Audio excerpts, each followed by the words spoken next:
नमस्कार मित्रों, आज हम लोग साइंस के मानव स्वास्थ्य एवं पोषण चैप्टर को पढ़ेंगे। अगर हम बात करते हैं तो इसमें ये चाहे आप यूपी पीसीएस दे रहे हों या यूपी ट्रिपल एससी दे रहे हों या यूपी पुलिस का एग्ज़ाम या कोई भी वनडे एग्ज़ाम दे रहे हों या सिविल सर्विस दे रहे हों, तो उसमें जो मानव स्वास्थ्य एवं पोषण है इस चैप्टर से या इस सिलेबस से कम 4 से 5 क्वेश्चन आने तय हैं।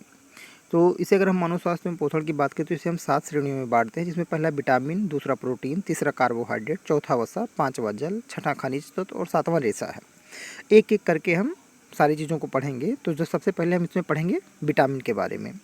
तो अगर हम विटामिन की बात करें तो विटामिन की खोज सन 1881 में लोनिन ने की थी, जबकि 1912 में हॉपकिंस एवं फंक ने इसे विटामिन मत प्रस्तुत किया और हम फंक को ही विटामिन की खोजकर्ता मानते हैं। अभी तक लगभग 20 प्रकार की विटामिन ज्ञात हैं, जिसमें 13 प्रकार के विटामिन हमारे भोजन में होना आवश्यक है।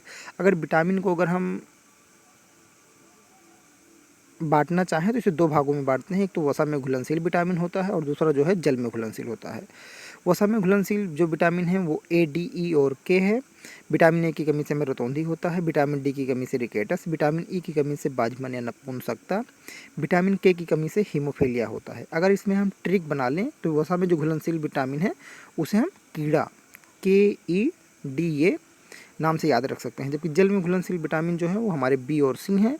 विटामिन बी की कमी से स्कर्वी रोग होता है, जबकि विटामिन सी की कमी से स्कर्वी रोग होता है, जबकि विटामिन बी की कमी से कई सारे रोग हैं जो बी कॉम्प्लेक्स के अंतर्गत आते हैं। तो उसमें हम देखेंगे, जिसमें B1, B2, B3, B5, B6, B7, B11 और B12 के बारे में हम लोग विस्तृत रूप से जानेंगे।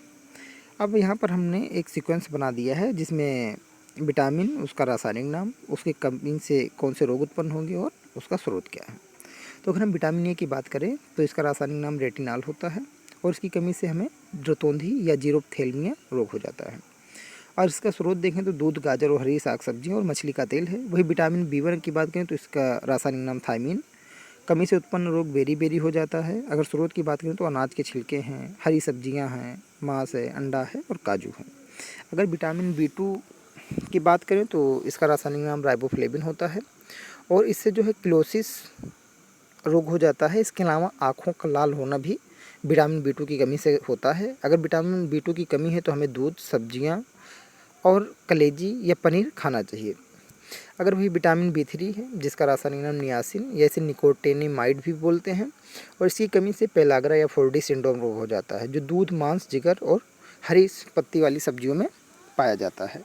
विटामिन B3 जो है ये सबसे ज़्यादा इम्पॉर्टेंट है, क्योंकि कई सारे अभी लोअर पीसीएस का जो एग्ज़ाम हुआ था 2019 में, उसमें हमें विटामिन B3 से रिलेटेड क्वेश्चन पूछा गया था।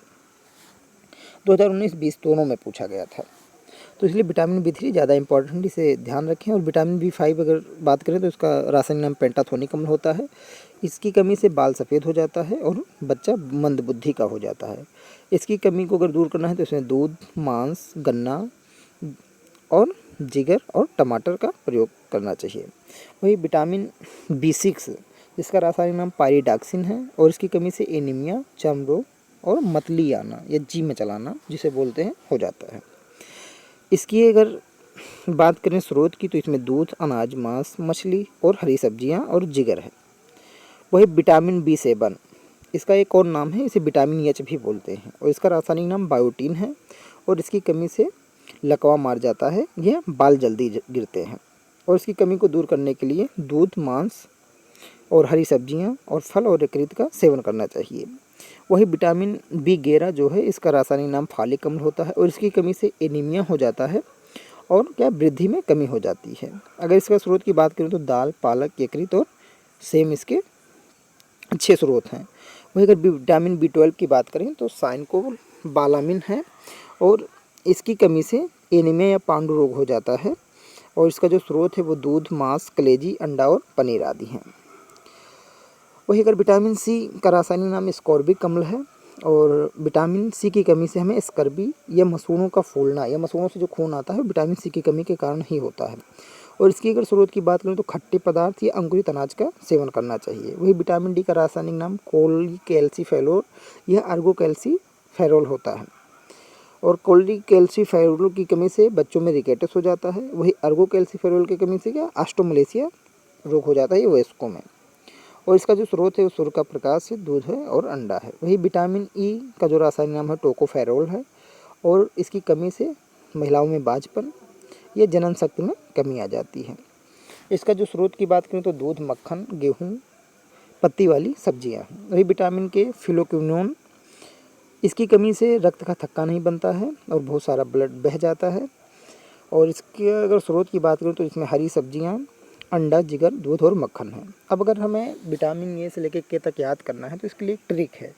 अगर अभी क्वेश्चनों में पहले क्या होता था कि ऊपर ऊपर ही सतही जानकारी मांगता था, लेकिन अभी हाल के ही देखा गया, चाहे यूपी ट्रिपल एससी हो, चाहे एसएससी हो, चाहे आपका पीसीएस हो, बहुत डीप जाने लगे हैं। तो अगर मान लिया एडीई के का ही अगर रासायनिक नाम पूछे तो इसके लिए एक सिंपल ट्रिक है, रथ एक टाफी। रा से विटामिन ए तो रेटिनॉल, था से विटामिन बी तो थायमिन, ये से विटामिन सी तो स्कोर्बिक अम्ल, का विटामिन डी तो इससे आपका क्या हो गया कैल्सीफेरॉल। विटामिन ई जो है आपका, विटामिन ई जो है हो गया आपका टोकोफेरोल। विटामिन के की बात करें तो क्या हो गया आपका फिलुकिनोन। वही अगर विटामिन बी कॉम्प्लेक्स भी हमें याद करना है तो इसके लिए मैंने एक ट्रिक बनाया है। इससे आप याद करते हैं थारा, निपेपा व फासा। अगर थारा, निपेपा व फासा, इसमें B1 आपका हो जाएगा था से थायमीन, B2 रा से हो जाएगा आपका राइबोफ्लेविन, B3 से नियासिन हो जाएगा, B5 से पेंटाथोनिक अम्ल हो जाएगा, और पा से B6 का पायरुविक अम्ल हो जाएगा, B7 जो है आपका बा से बायोटीन हो जाएगा, वही फा से B11 का आपका फॉलिक अम्ल हो जाएगा, वही B12 का आपका साइन को बालामिन है। तो इस ट्रिक से अगर हमें पूरा याद करना है तो इस ट्रिक से हम पूरा याद कर सकते हैं, क्योंकि ये तो हमें vitamin A B C D E K का तो याद हो जाएगा, लेकिन अगर मान लिया बी कॉम्प्लेक्स का हमें नहीं याद होता है, ये हमारे लिए एक अच्छी ट्रिक है, या खुद भी आप ट्रिक बना सकते हैं ताकि आपको कुल मिला के आपको ये याद होना चाहिए। अभी आप कैसे याद करते हैं ये आपके ऊपर है, क्योंकि ये बहुत ही इम्पॉर्टेंट है। अब अगर हम कुछ की पॉइंट की बात करें विटामिन में, अगर कभी ये ज़्यादातर ये भी पीसीएस में भी आया था कि संक्रमण रोधी विटामिन किसे कहते हैं, तो कौन सा विटामिन है, विटामिन ए। अगर चावल के धोने से कौन सा विटामिन नष्ट हो जाता है, तो आपका विटामिन B1 थायमीन है। वही अगर नियासिन एवं विटामिन डी का संश्लेषण मानव शरीर में हो जाता है।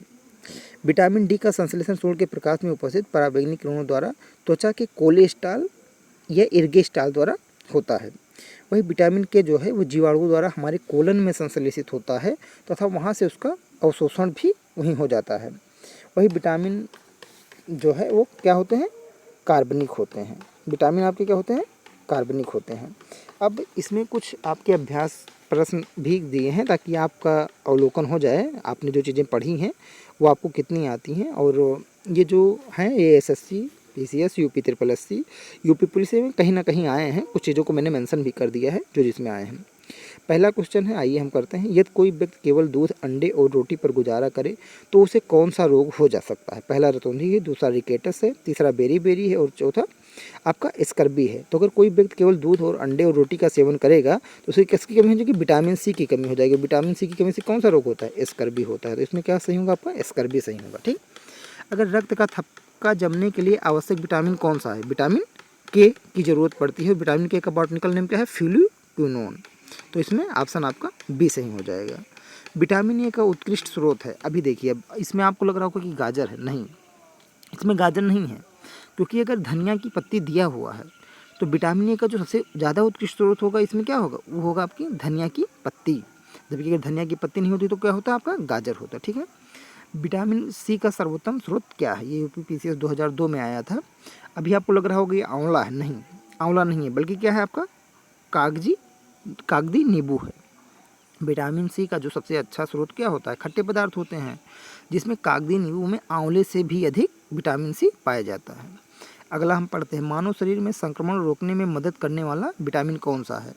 अब इसमें विटामिन ए है, विटामिन बी है, विटामिन सी है, विटामिन डी है। तभी हमने की पॉइंट में पढ़ा था कि मानव शरीर में संक्रमण को रोकने के लिए कौन सा विटामिन मदद करता है, आपका विटामिन ए। तो इसमें कौन सा सही होगा, विटामिन ए सही होगा।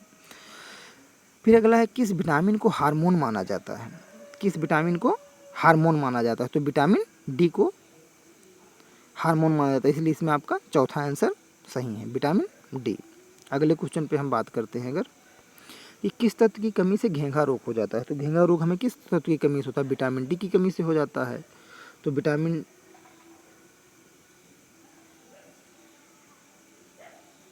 किस तत्व की कमी से घेंघा रोग हो जाता है? तो किस तत्व की कमी से घेंघा रोग हो जाता है? आयोडीन की कमी से घेंघा रोग हो जाता है। मनुष्य को प्रतिदिन कितनी मात्रा में आयोडीन मिलनी चाहिए? 60 ग्राम, 80 मिलीग्राम, 100 ग्राम, 120 मिलीग्राम। तो इसमें कितना होना चाहिए? 80 मिलीग्राम प्रतिदिन की ज़रूरत होती है आयोडीन की। जल में जो घुलनशील विटामिन है, ए एंड बी है कि बी एंड सी है कि सी एंड डी है कि डी एंड ई है? तो इसमें कौन है? बी और सी है। किसी व्यक्ति को अगर लकवा की समस्या से ग्रसित होने की संभावना है तो उसे किस विटामिन की कमी होगी? अभी मैंने आपको पढ़ाया था क्या कि बायोटीन। बायोटीन किसका है? B7 का। तो आपका ऑप्शन बी सही होगा। पेलाग्रा की समस्या किस विटामिन की कमी से होती है? तो किस विटामिन की कमी से होती है? विटामिन बी थायमिन से होती है कि राइबोफ्लेविन कि नियासिन कि बायोटीन? अभी हमने पढ़ा था कि विटामिन B3 थारा निपेपा बफासा, तो नियासिन था विटामिन B3। तो इसमें ऑप्शन कौन होगा? सही, सी सही होगा। ठीक है, तो ये हमारा विटामिन का टॉपिक था और ये विटामिन ही ख़त्म होता है। और इसकी जो PDF फाइल है वो हमारे डिस्क्रिप्शन में लिंक में दिया है, उसे आप डाउनलोड कर सकते हैं। और ये हैंडमेड नोट्स है और आप लोग इसे मतलब खुद से नोट्स बना सकते हैं या इसका PDF डाउनलोड करके खुद प्रिंट करवा सकते हैं। धन्यवाद।